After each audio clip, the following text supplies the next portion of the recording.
Hello दोस्तों, स्वागत है आपका हमारे यूट्यूब चैनल एजुकेशनल अड्डा में। दोस्तों, हम लोग एनसीईआरटी बेस्ड एमसीक्यू को प्रैक्टिस सेट के माध्यम से देख रहे हैं, जिसमें अब तक हम लोगों ने टोटल 51 सेट को डिस्कस कर लिया है। आज के सेट में हम लोग सेट नंबर 52 को देखेंगे। अगर आपने हमारी पहले की वीडियोज़ को नहीं देखा है तो उसे देख लीजिएगा। चैनल पर नए हैं, सब्सक्राइब कर बेल आइकन को प्रेस कीजिए ताकि हमारे आने वाली सारी महत्वपूर्ण वीडियोज़ आप तक सबसे पहले पहुँच सके। तो चलिए स्टार्ट करते हैं आज के सेशन को। आज के सेट का पहला प्रश्न है, निम्नलिखित में से किसे भारतीय प्रेस का मुक्तिदाता कहा जाता है। तो दोस्तों, भारतीय प्रेस का मुक्तिदाता चार्ल्स मेडकॉफ को कहा जाता है। किसे? चार्ल्स मेडकॉफ को भारतीय प्रेस का मुक्तिदाता कहा जाता है। और क्यों कहा जाता है? तो दोस्तों, प्रेस के प्रति इनकी उदार नीति की वजह से इनको भारतीय प्रेस का मुक्तिदाता कहा जाता है। अब बात करें अगर भारतीय प्रेस के जनक कौन थे, तो दोस्तों भारतीय प्रेस के जनक जेम्स अगस्टस हिक्की थे। कौन? जेम्स अगस्टस हिक्की, जिन्होंने बंगाल गजट नामक समाचार पत्र को सबसे पहले निकाला था। तो इसका सही आंसर ऑप्शन नंबर बी हो जाएगा। अगला प्रश्न है, नौसेना विद्रोह निम्नलिखित में से किस जहाज से शुरू हुआ। दोस्तों, नौसेना विद्रोह HMIS तलवार के द्वारा शुरू हुआ। तो इसका सही आंसर ऑप्शन नंबर डी हो जाएगा। इसकी शुरुआत कब हुई दोस्तों? यानी अगर पूछे कि नौसेना विद्रोह की शुरुआत कब हुई, तो याद रखिएगा 18 फरवरी 1946 ईस्वी को HMIS तलवार के द्वारा नौसेना विद्रोह को शुरू किया गया। इसका कारण क्या था? अगर बात करें कारण की, तो दोस्तों HMIS तलवार में रहने की स्थिति और उसको दिए जाने वाले भोजन की वजह से यह विद्रोह शुरू हुआ था। तो इसका सही आंसर ऑप्शन नंबर डी हो जाएगा। अगला प्रश्न है, भारतीय स्वतंत्रता आंदोलन के दौरान मंजरी सेना और बानर सेना का गठन कब किया गया था। दोस्तों, भारतीय स्वतंत्रता आंदोलन के दौरान जो सविनय अवज्ञा आंदोलन चलाया गया था, उसी समय मंजरी सेना और बानर सेना का गठन गांधी जी के द्वारा किया गया था। तो इसका सही आंसर ऑप्शन नंबर बी हो जाएगा। हम लोगों ने कई बार सविनय अवज्ञा आंदोलन के बारे में डिस्कस किया है। ये शुरू कब हुआ था दोस्तों? तो दांडी मार्च का जिस दिन अंत हुआ था, उसी दिन से सविनय अवज्ञा आंदोलन स्टार्ट हुआ था। तो कब? 6 अप्रैल 1930 ईस्वी से शुरू हुआ था। दोस्तों, दांडी मार्च हुआ क्यों था? तो वो नमक कानून के विरोध में हुआ था। इसका सही आंसर ऑप्शन नंबर बी हो जाएगा। अगला प्रश्न है, गांधी जी को किसने इस बात के लिए राजी किया कि नमक सत्याग्रह को पुरुषों की तक सीमित ना रखें। तो दोस्तों, कमला देवी चट्टोपाध्याय ने गांधी जी को इस बात के लिए राजी किया कि नमक सत्याग्रह में पुरुष के साथ साथ महिलाओं को भी सम्मिलित किया जाए। तो इसका सही आंसर ऑप्शन नंबर डी हो जाएगा, कमला देवी चट्टोपाध्याय। अगला प्रश्न है, 1939 ईस्वी में सुभाष चंद्र बोस और उसके वामपंथी समर्थकों द्वारा किस संगठन की स्थापना की गई। दोस्तों, 1939 ईस्वी में सुभाष चंद्र बोस और वामपंथियों के द्वारा फॉरवर्ड ब्लॉक की स्थापना की गई थी। इसका सही आंसर ऑप्शन नंबर ए हो जाएगा। फॉरवर्ड ब्लॉक की स्थापना कब हुई थी? 3 मई 1939 ईस्वी को। ठीक है, याद रखिएगा, अगर डेट पूछे तो 3 मई 1939 को याद रखिएगा। फॉरवर्ड ब्लॉक की स्थापना सुभाष चंद्र बोस और उसके वामपंथियों के द्वारा किया गया। अगला प्रश्न है, भारत में कम्युनिस्ट पार्टी की स्थापना किसने और किस वर्ष की। तो दोस्तों, भारत में कम्युनिस्ट पार्टी की स्थापना MN रॉय के द्वारा 26 दिसंबर 1925 ईस्वी को किया गया। तो इसका सही आंसर ऑप्शन नंबर बी हो जाएगा। अगला प्रश्न है, निम्नलिखित में से किसने खिलाफत आंदोलन के संबंध में कहा था कि हिंदुओं और मुसलमानों में एकता स्थापित करने का ऐसा अवसर आगे 100 वर्षों तक नहीं मिलेगा। तो दोस्तों, यह महात्मा गांधी जी के द्वारा कहा गया था। तो इसका सही आंसर ऑप्शन नंबर ए हो जाएगा, महात्मा गांधी। अब बात करते हैं खिलाफत आंदोलन की। तो दोस्तों, खिलाफत आंदोलन की शुरुआत अली बंधु के द्वारा किया गया था, यानी मोहम्मद अली और शौकत अली दोनों भाइयों के द्वारा 1919 ईस्वी में खिलाफत आंदोलन की शुरुआत की थी। अगला प्रश्न है, पाकिस्तान शब्द का प्रयोग सर्वप्रथम किसने किया।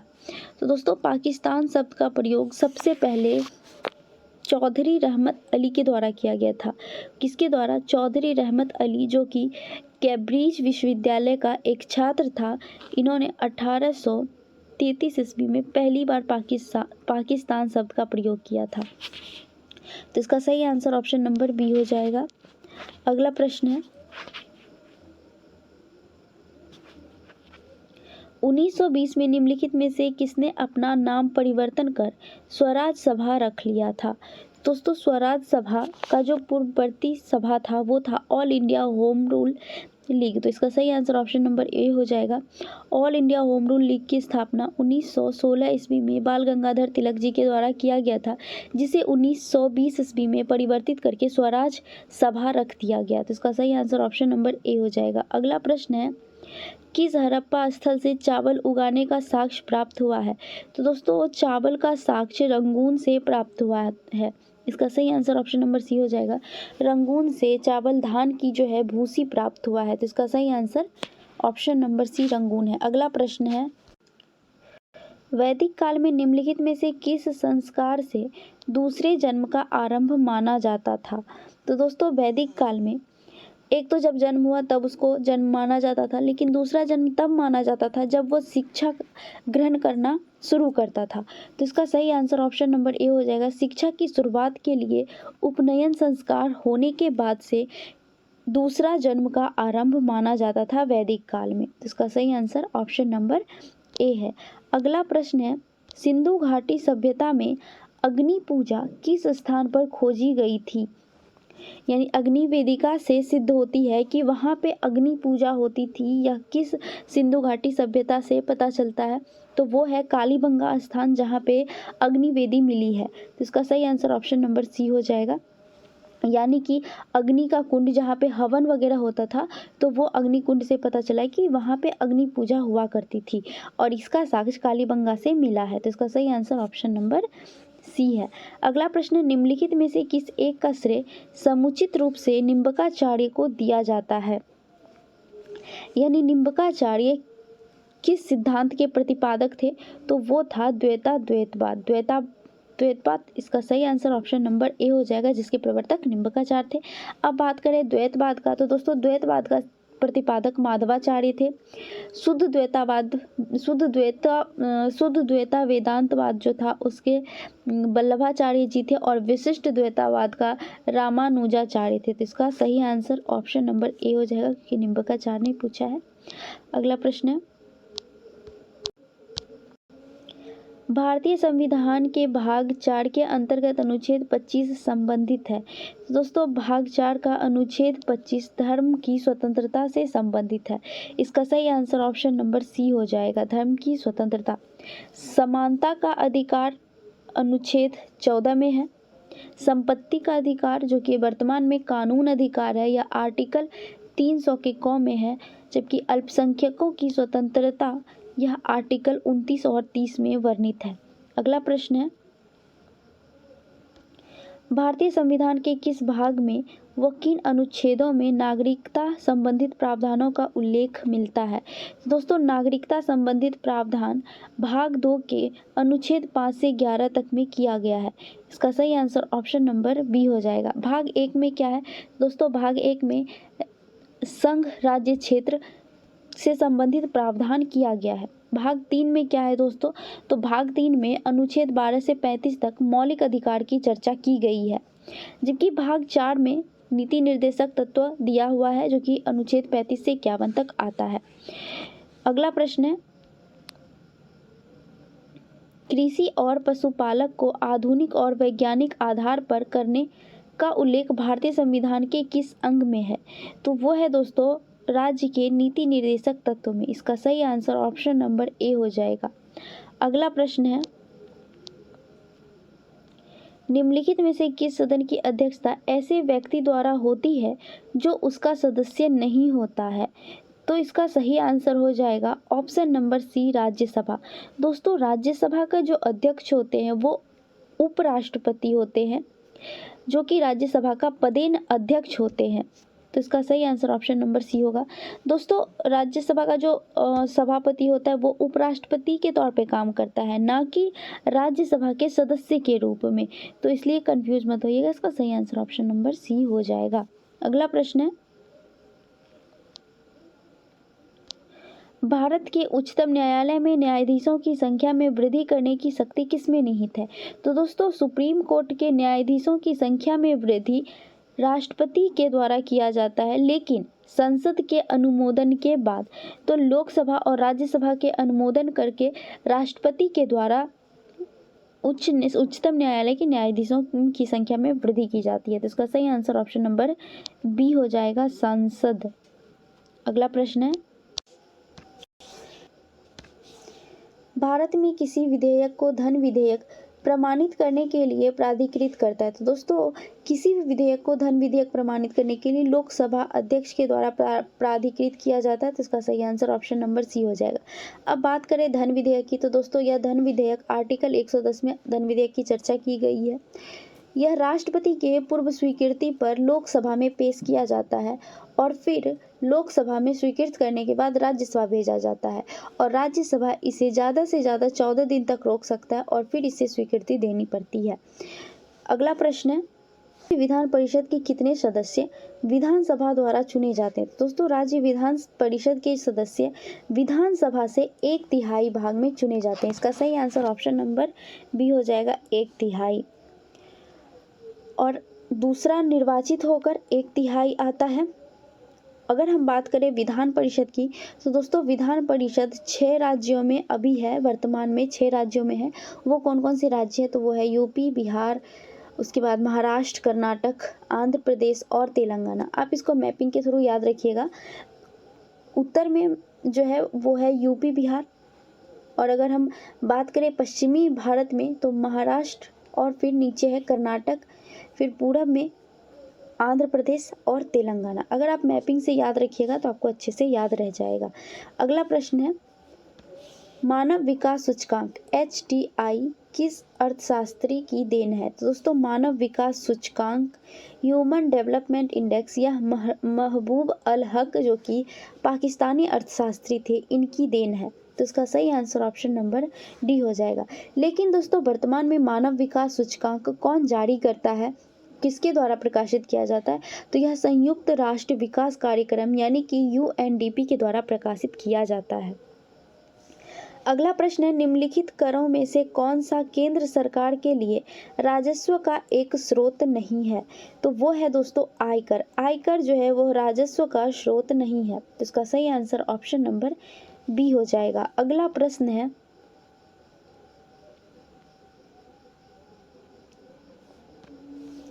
भारत में सबसे पहले किस राज्य में मूल्य वर्धित कर लागू हुआ।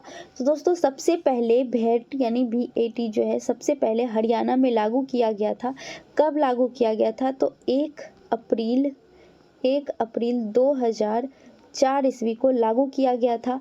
लेकिन अगर पूरे भारत में वैट लागू करने की बात करें तो दोस्तों, पूरे भारत में 2005 ईस्वी में वैट को लागू किया गया था, 1 अप्रैल 2005 ईस्वी में। ठीक है, याद रखिएगा। अगला प्रश्न है, दक्षिण अमेरिका के मध्य आंशिक घास के मैदान का नाम क्या है। दोस्तों, दक्षिण अमेरिका में जो घास का मैदान है उसका नाम है पम्पास। क्या है, पम्पास। इसका सही आंसर ऑप्शन नंबर बी हो जाएगा। प्रेरी कहाँ पाया जाता है दोस्तों, तो प्रेरी जो है यह उत्तरी अमेरिका में पाया जाता है। वेल्स यह दक्षिण अफ्रीका में पाया जाता है। जबकि स्टेपीज की बात करें तो दोस्तों, स्टेपीज पूर्वी यूरोप और मध्य एशिया में पाया जाता है। अगला प्रश्न है, सर्वग्राही मिट्टी के रूप में किसे जाना जाता है। तो सर्वग्राही मिट्टी के रूप में लाल मिट्टी को जाना जाता है। इसका सही आंसर ऑप्शन नंबर सी हो जाएगा। दोस्तों, इस मिट्टी का लाल रंग किसकी वजह से होता है, तो वह होता है फेरिक ऑक्साइड की वजह से। तो याद रखिएगा, लाल मिट्टी का लाल रंग फेरिक ऑक्साइड की वजह से होता है। अगला प्रश्न है, भारत में कौन सा स्थानीय ज्वारीय तरंगों द्वारा ऊर्जा उत्पादन के लिए आदर्श स्थिति प्रदान करता है। तो वो है दोस्तों कच्छ की खाड़ी। इसका सही आंसर ऑप्शन नंबर सी हो जाएगा। कच्छ की खाड़ी में ज्वारीय तरंग द्वारा ऊर्जा उत्पादन करने के लिए आदर्श स्थिति बनता है। तो इसका सही आंसर ऑप्शन नंबर सी है। अगला प्रश्न है, ग्रेट सॉल्ट झील कहाँ स्थित है। दोस्तों, ग्रेट सॉल्ट झील यह अमेरिका में स्थित है। कहाँ पे, अमेरिका में। इसका सही आंसर ऑप्शन नंबर सी हो जाएगा। अगला प्रश्न है, निम्नलिखित में से कौन एक सही सुमेलित नहीं है। तो चलिए देखते हैं। पहला है नांगल बांध जो कि सतलज नदी पे है, बिल्कुल सही सुमेलित है। सरदार सरोवर परियोजना यह नर्मदा नदी पर है, ये भी सही सुमेलित है। तीसरा है नागार्जुन सागर जो कि कृष्णा नदी पे है। ये गलत है दोस्तों, क्योंकि ये गोदावरी नदी पे नहीं होकर कृष्णा नदी पे है। तो इसका सही आंसर ऑप्शन नंबर सी हो जाएगा। जबकि हीराकुंड बांध महानदी पर स्थित है, ये सही है। गलत कौन सा है? ऑप्शन नंबर सी गलत है और गलत ही पूछ रहा था। तो इसका सही आंसर ऑप्शन नंबर सी हो जाएगा। अगला प्रश्न है, पश्चिमी और पूर्वी घाटों का मिलन कहाँ होता है? यानी पश्चिमी घाट और पूर्वी घाट कहाँ पर आकर मिलता है? तो वो है दोस्तों नीलगिरी की पहाड़ी। इसका सही आंसर ऑप्शन नंबर सी हो जाएगा। नीलगिरी की पहाड़ी को पर्वतों का गांठ भी कहते हैं, जो कि तमिलनाडु राज्य में स्थित है। अगला प्रश्न है, शैतान का गोल्फ कोर्स नाम से प्रसिद्ध मृत्यु की घाटी किस देश में स्थित है? दोस्तों शैतानों का गोल्फ कोर्स यह यूएसए के कैलिफोर्निया नामक जगह पर है। कहाँ पे? यूएसए के कैलिफोर्निया में, जो कि मोजाबे रेगिस्तान में स्थित है। तो इसका सही आंसर ऑप्शन नंबर बी हो जाएगा। दोस्तों यह शैतान का गोल्फ कोर्स क्यों कहा जाता है? क्योंकि यहाँ की मिट्टी के नीचे नमक का दलदल वाला भाग है, यानी नमकीला जगह है, जिसकी वजह से यहाँ पे शैतान का गोल्फ कोर्स नाम दिया गया है इसको। अगला प्रश्न है, आजाद दस्ता के गठन के स्थान एवं कार्य क्षेत्र का चयन करें। आई होप दोस्तों आप इस क्वेश्चन को बिल्कुल गलत नहीं करिएगा, क्योंकि पिछले 3-4 सेटों में हम लोगों ने आजाद दस्ता के बारे में काफ़ी डिटेल्स में पढ़ा है। तो उम्मीद करती हूँ कि आप इस क्वेश्चन का सही जवाब जरूर बताइएगा। तो इसका सही आंसर हो जाएगा ऑप्शन नंबर डी। इसका गठन नेपाल में हुआ और इसका कार्य क्षेत्र संपूर्ण भारत में था। आजाद दस्ता का गठन किसने किया है? आप जल्दी जल्दी से हमको कमेंट करके बताइए, क्योंकि हमने काफ़ी बार डिस्कस किया है। अगला प्रश्न है, निम्नलिखित में से कौन सा युग्म सुमेलित नहीं है? एक तरफ प्राकृतिक धरोहर दिया हुआ है, दूसरा तरफ उसका स्थल दिया हुआ है। तो चलिए देखते हैं। पहला है एलिफेंटा गुफा, जो कि कर्नाटक में नहीं है, महाराष्ट्र में है। तो पहला ही सुमेलित नहीं है, इसका सही आंसर ऑप्शन नंबर ए हो जाएगा। दूसरा है फतेहपुर सीकरी, जो कि उत्तर प्रदेश में है, बिल्कुल सही है, यहाँ पे अकबर का मकबरा है।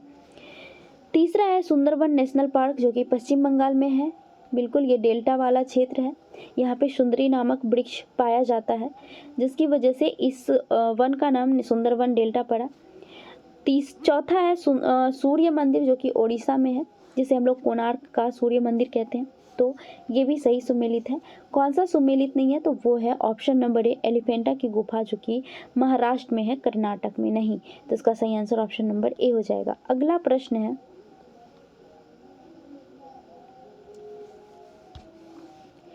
एस्थेनोस्फीयर पृथ्वी की डैश के ऊपरी हिस्से का अत्यधिक श्यान, यांत्रिक रूप से दुर्बल एवं तननीय विकृतिशील क्षेत्र है। तो इसका सही आंसर क्या हो जाएगा दोस्तों? इसका सही आंसर ऑप्शन नंबर ए हो जाएगा, एस्ट्रोनियम 89। एस्ट्रोनियम 89 इसका सही आंसर हो जाएगा, जो कि एस्थेनोस्फीयर पृथ्वी की एस्ट्रोनियम 89 के ऊपरी हिस्से का अत्यधिक श्यान, यांत्रिक रूप से दुर्बल एवं तन्नीय विकृतिशील क्षेत्र है। अगला प्रश्न है, विटामिन सी के विषय में सत्य कथन को चुनना है। तो चलिए देखते हैं। पहला है, यह प्रतिरक्षा प्रणाली को मजबूत करता है। तो बिल्कुल सही है दोस्तों, विटामिन सी जो है प्रतिरक्षा प्रणाली को मजबूत करता है। दूसरा है, गर्म करने पर यह नष्ट हो जाती है। तो दोस्तों जब आप विटामिन सी को गर्म करिएगा तो विटामिन सी नष्ट हो जाएगा। तो इसका सही आंसर ये भी ये भी सही है। तीसरा है, यह दूध में नहीं पाया जाता है। तो बिल्कुल दोस्तों, अगर विटामिन सी दूध में पाया जाता है तो दूध होता ही नहीं। मतलब अगर आप कभी देखे होंगे नींबू का या फिर नींबू का रस अगर दूध में चला जाता है तो दूध फट जाता है। तो दूध में विटामिन सी नहीं पाया जाता, ये भी सही है। चौथा है, यह मानव शरीर के संक्रमण को रोकने वाला विटामिन है। तो ये बिल्कुल गलत है दोस्तों, यह मानव शरीर के संक्रमण को रोकने वाला विटामिन नहीं है। जबकि विटामिन सी जो है दोस्तों, यह हड्डियों और प्रतिरक्षा प्रणाली की स्वच्छता बनाए रखने में मदद करता है। क्या करता है? यह हड्डियों और प्रतिरक्षा प्रणाली की स्वस्थता को बनाए रखने में मदद करता है। इसका सही आंसर 1, 2 और 3 हो जाएगा, जो कि ऑप्शन नंबर सी में दिया है। तो ऑप्शन नंबर सी इसका सही आंसर है। अगला प्रश्न है, पाइरोमीटर किसके मापन में प्रयोग किया जाता है? दोस्तों पाइरोमीटर यह उच्च ताप को मापने में प्रयोग में लाया जाता है। इसका सही आंसर ऑप्शन नंबर बी हो जाएगा। वायुमंडलीय दाब बैरोमीटर से मापते हैं, घनत्व हाइग्रोमीटर से मापते हैं, आर्द्रता हाइड्रोमीटर से आर्द्रता, हाइग्रोमीटर से घनत्व, बैरोमीटर से वायुमंडलीय दाब और पायरोमीटर से उच्च ताप। तो इसका सही आंसर ऑप्शन नंबर बी है। अगला प्रश्न है 1 माइक्रोन बराबर है। तो दोस्तों 1 माइक्रोन 0.001 मिलीमीटर के बराबर होता है। इसका सही आंसर ऑप्शन नंबर डी हो जाएगा। अगर मीटर में पूछे तो 10⁻⁻6 मीटर के बराबर होता है 1 माइक्रोन, याद रखिएगा। अगला प्रश्न है किसी मनुष्य द्वारा पृथ्वी पर लगाया गया दाब महत्तम होगा यदि मनुष्य। तो दोस्तों जितना कम जगह आप लीजिएगा दाब उतना ज़्यादा होता है। तो इसका सही आंसर हो जाएगा ऑप्शन नंबर ए, एक पैर पर खड़ा होना सबसे ज़्यादा पृथ्वी पर दाब लगाएगा और सबसे कम जब आप लेटे होइएगा तब सबसे कम दाब लगेगा पृथ्वी पे।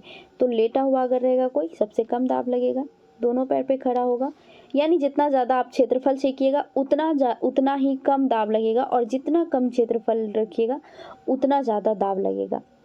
तो इसका सही आंसर ऑप्शन नंबर ए हो जाएगा। दाब क्षेत्रफल के व्युत्क्रमानुपाती होता है। अगला प्रश्न है नाभिकीय रिएक्टर और परमाणु बम में यह अंतर है कि। तो दोस्तों नाभिकीय रिएक्टर और परमाणु बम में जो मेनली अंतर है वह है नाभिकीय रिएक्टर में श्रृंखला अभिक्रिया नियंत्रित रहता है, इसकी जो श्रृंखला अभिक्रिया है वो नियंत्रित रहता है, जबकि परमाणु बम में क्या कहता है अभिक्रिया अनियंत्रित होता है। तो यही इसका मेन अंतर है। इसका सही आंसर ऑप्शन नंबर बी हो जाएगा। नाभिकीय रिएक्टर में श्रृंखला अभिक्रिया नियंत्रित होता है। अगला प्रश्न है गुरुत्वाकर्षण के सार्वभौमिक नियम का प्रतिपादन किसने किया था। दोस्तों गुरुत्वाकर्षण का नियम आइजैक न्यूटन के द्वारा दिया गया था। इसका सही आंसर ऑप्शन नंबर सी हो जाएगा। न्यूटन ने कहा था कि ब्रह्मांड में मौजूद सभी चीजों पर एक गुरुत्वाकर्षण बल लगता है। अगला प्रश्न है मायोपिया यानी निकट दृष्टि दोष को ठीक किया जाता है। दोस्तों मायोपिया निकट दृष्टि दोष को अवतल लेंस के द्वारा ठीक किया जाता है। तो इसका सही आंसर ऑप्शन नंबर सी हो जाएगा। लेकिन अगर दूर दृष्टि दोष पूछे तो दूर दृष्टि दोष के लिए उत्तल लेंस का प्रयोग किया जाता है। अगला प्रश्न है बैरोमीटर का पाठ्यांक में अचानक से गिरावट दर्शाता है तो क्या होता है। दोस्तों जब बैरोमीटर से हम लोग क्या मापते हैं, अभी हम लोगों ने पढ़ा वायुमंडलीय दाब को मापते हैं। तो अगर बैरोमीटर का क्रमांक अगर अचानक से नीचे गिरे तो आंधी और तूफान आने की संकेत को देता है। तो इसका सही आंसर ऑप्शन नंबर डी हो जाएगा। लेकिन अगर धीरे धीरे गिरता है यानी वर्षा होगा, अगर धीरे धीरे ऊपर जाता है यानी मौसम साफ होगा। तो ये सब चीज़ें जो है वो बैरोमीटर दर्शाता है। अगला प्रश्न है विद्युत मोटर में। तो दोस्तों विद्युत ऊर्जा को यांत्रिक ऊर्जा में बदला जाता है। तो इसका सही आंसर ऑप्शन नंबर डी हो जाएगा। अगला प्रश्न है ब्रोमीन सामान्य ताप पर होता है। तो दोस्तों ब्रोमीन सामान्य ताप पर द्रव्य अवस्था में होता है। इसका सही आंसर ऑप्शन नंबर डी हो जाएगा। दोस्तों ब्रोमीन एक अधातु है। अगला प्रश्न है सोडा वाटर की बोतल खोलने पर निकलने वाली गैस कौन सी है। तो दोस्तों जब सोडा वाटर को आप निकालते हैं तो उससे कार्बन डाइऑक्साइड गैस निकलती है। इसका सही आंसर ऑप्शन नंबर ए हो जाएगा, कार्बन डाइऑक्साइड। अगला प्रश्न है मनुष्यों में वृक्क तंत्र का एक भाग है। तो दोस्तों मनुष्यों में वृक्क एक उत्सर्जन तंत्र के रूप में कार्य करता है, यानी हमारे बॉडी में जो अवशिष्ट चीज़ें होती है, अवशिष्ट पदार्थ होता है, उसे छानकर किडनी हमारे शरीर से मूत्राशय या फिर अपशिष्ट पदार्थ के रूप में बाहर कर देता है। तो ये किसके रूप में कार्य करता है, तो उत्सर्जन के रूप में। इसका सही आंसर ऑप्शन नंबर डी हो जाएगा। अगला प्रश्न है निम्नलिखित में से कौन जैव रूपांतरण मानव शरीर को अधिकतम ऊर्जा प्रदान करता है। तो दोस्तों जब एटीपी से एडीपी में बदला जाता है तब सबसे ज़्यादा मानव शरीर में ऊर्जा मिलता है। तो इसका सही आंसर ऑप्शन नंबर डी हो जाएगा। अगला प्रश्न है पारिस्थितिकी तंत्र के दो घटक होते हैं। दोस्तों पारिस्थितिकी तंत्र क्या है, तो प्राकृतिक इकाई या एक प्रकार का प्राकृतिक इकाई है जिसमें सभी जैविक और अजैविक अंतःक्रिया एक संपूर्ण जैविक इकाई बनाता है। तो इसमें जो मेन दो घटक होता है वो होता है एक जैव और दूसरा होता है अजैव, यानी जैव सजीव और निर्जीव। तो इसका सही आंसर ऑप्शन नंबर ए हो जाएगा। सबसे बड़ा पारिस्थितिकी तंत्र का एग्जाम्पल कौन सा है, तो दोस्तों सबसे बड़ा पारिस्थितिकी तंत्र समुद्र होता है। अगला प्रश्न है यदि जहाज नदी से समुद्र में प्रवेश करेगा तो क्या होगा?